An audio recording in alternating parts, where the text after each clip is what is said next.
Hello Grandmasters, it's Mike from the WCA. We're going to finish up our review of the queen versus the passed pawn. So as you saw in the last video, this was the position that we looked at where black had a win. Remember, you have to adjust because some of these positions are different. So always keep track of which color you're playing. And you'll notice that in this position we wanted you to play black. So you see the letters at the bottom of the board and the numbers indicates that the black king is on the white side of the board. So in this game we had the pawn race and we got to this position and we talked about getting the king up the board in order to eventually take the passed pawn that's on d7. So just as a review, we learned the rule of when the king and the pawn are together, attack the king from the open file. When the king separates from the pawn, attack the pawn from the open file. Here's your arrow again. And then we eventually worked our queen up the board and forced this position, which we called the magic V. And that occurs here when you have this sort of triangle. I'll highlight everything for you there. It's really a V or a greater than sign in math. And what that does is it forces the king to block his own pawn. And when that happens, it allows you to bring your king up. And eventually you walk the king up and take the pawn. So all that is in the first video. What we want to do with you today is we want to go over some exceptions because they occur quite frequently in these endings.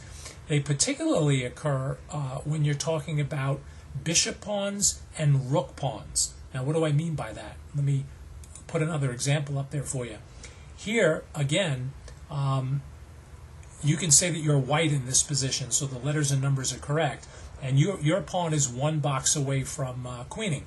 So if black follows the rule that we learned in the last video, it seems that black should be able to win this game by simply putting the queen on the same file as the king. The problem here is you'll notice that the pawn that white is trying to queen is a rook's pawn. And what that means is that particular pawn takes away a lot of space. So the white king would not be allowed to move to the right of that pawn. You would be off the board. And because of that, there's a little stalemate trick. So let's follow the same rules. The king will separate. The queen attacks the pawn. And again, we know that's check, but we're not interested in the check. We're really interested in stopping the pawn. The king connects with the pawn. So we continue now attacking the king. King separates. We come as close as we can to the pawn. King goes to g8, and there's our magic V. I'll highlight the V for you. And when you have that, it appears that white has to block the queening square, and in fact they do. But when they block the queening square, you'll notice that the white king doesn't have any squares. It's actually a stalemate position. So if you were trying to improve your king by playing a move like king d3, the game is over. It's a draw. The white king doesn't have any squares. So we'll highlight those squares covered by the queen for you, and you'll see that black has a problem. Once that king gets to the corner, the only thing that black can try are some checks. But any check allows the king out and renews the threat of queening the pawn again. So for example, queen e7 check, king g8, queen g5, king f7, and we're going to find ourselves right back to the position we had a moment ago, which is here. So believe it or not, in that particular position, we have a draw. Now, there are some exceptions with the rook pawn as well. Let me show you one. So here's an example where black is trying to queen and has the pawn race happening here, where black queens the pawn, coming down the board now. White pushes, and here it's pretty clear that you might be able to set up that same V, which would lead to a draw, except for one difference. Because the white king is on the 6th rank, it allows this very, very cool move by black, which is queen a1. And the problem for white is there's no way for the white king to get around and cover that queening square. For example, if they try to move their king to f7, we simply play queen h8. And for the lower rated players who are just picking up tournament chess, this is a great position to really memorize. Anytime you're stopping a passed pawn with a queen, if you can park your queen in front of that pawn, you're going to win it very quickly, because the pawn can only be protected by the king, and now all you have to do is kind of squeeze that king out of there, and you do it by going around king g4, king g6, and then a move like king f4 gives white a problem.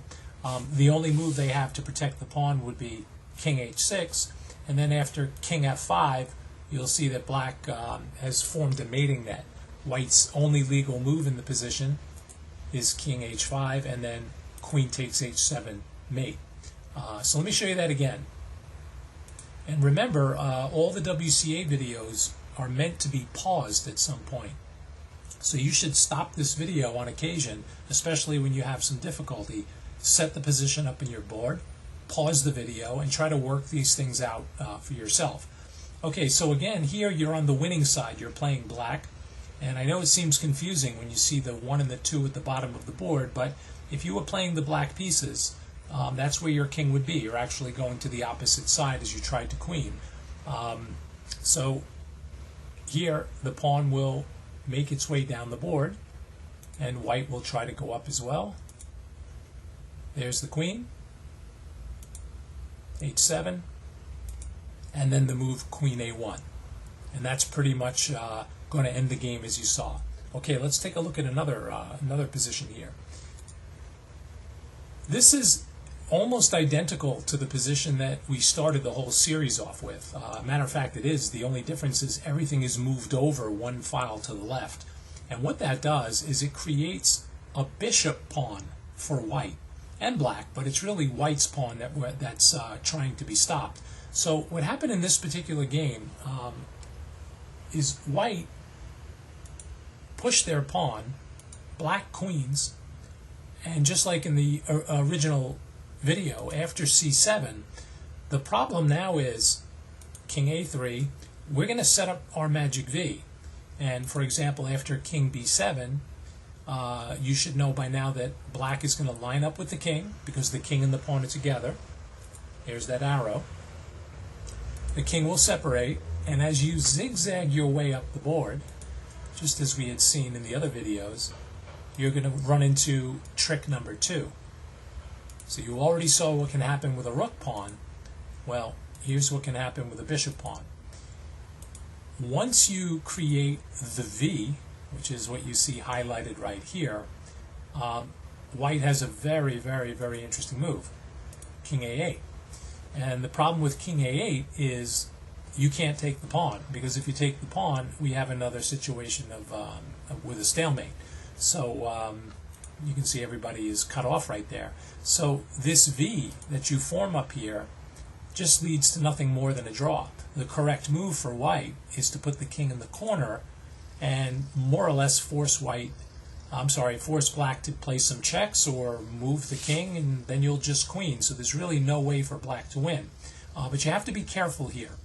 Once you learn that stalemate trick, it will help you a great deal. So for example, if you had this in a real game, and you didn't know this idea, you might play the more common king c8. And the idea of king c8 would be, well, let me get control of the queening square and eventually wiggle out and queen the pawn. The problem is your king is never going to be able to get back to that stalemate position. So that will give black a chance to move up. And as you come out trying to queen, now the checks begin the way you were taught to do. The king is attacked from the front. When he separates, we hit the pawn, king d7, queen d5, king e7, queen c6, all just like what you saw in the previous video. And there's the king blockaded. But here's the problem. That gives us time to bring our king up even closer. And now, even though white has this bishop pawn and this stalemate trick, there's a very cool idea here. And it involves playing the move queen d7. And this is a method that really prevents white from playing their stalemate trick. Well, what to do? The pawn is pinned. do we queen it now? Well, you can't. Obviously, you're going to have to move the king. Well, where? If you move the king to b8, then black simply plays king b6. And in this position, the game is over. The problem for white is if you queen the pawn, you get mated on a7. That's really cool. If you don't queen the pawn, so let's go back to here. If you don't queen the pawn, you can try to play the stalemate trick and put your king on a8, hoping for black to take the pawn with the queen, but that's not going to happen. They're going to mate you in one move. So there's another exception with that bishop pawn. Let's take a look at one more, and here we go again. Very similar. In this case, we're playing the white side, and from here, black is one box away from queening, and the problem for them is they've run into the move king c4. And at first glance, this trick looks like, wow, how can it possibly work? Because our opponent can queen with check. And by queening with check, it looks like a draw is very easy to attain. It's not. The problem is, and this is a pattern you really must memorize, after the move king to b3, you'll see that black is in Zugzwang. And if you don't know that word Zugzwang, it's a German word, and basically I'll give you a shorthand definition. It means it's your move, and whatever you do, your position is going to get worse. So in this case, it's black to play, and there are mates everywhere. If the black queen leaves the row, for example, I'll show you with the mouse arrow here. Let's just say she makes some random move up here. You have mates directly on top. So the problem is after king b3, what to do? There's really no way to stop queen a2 mate and all the other ideas that in case the queen leaves. So what we'd like you to do is go over all of these examples one by one, go over them slowly, and just familiarize yourself with the idea of stalemate with the bishop pawn and rook pawn, and then also try to pick up the idea of it's still possible to win with the rook pawn and the bishop pawn as long as your king is close. If your king gets close, then you have the idea of putting your queen on the rank, just like you see it now in the video, and moving your king into this position, which will eventually force checkmate. All right, WCA students, hope you've enjoyed the videos. There's a lot more to come. Keep your eyes open for them and make sure you do the work.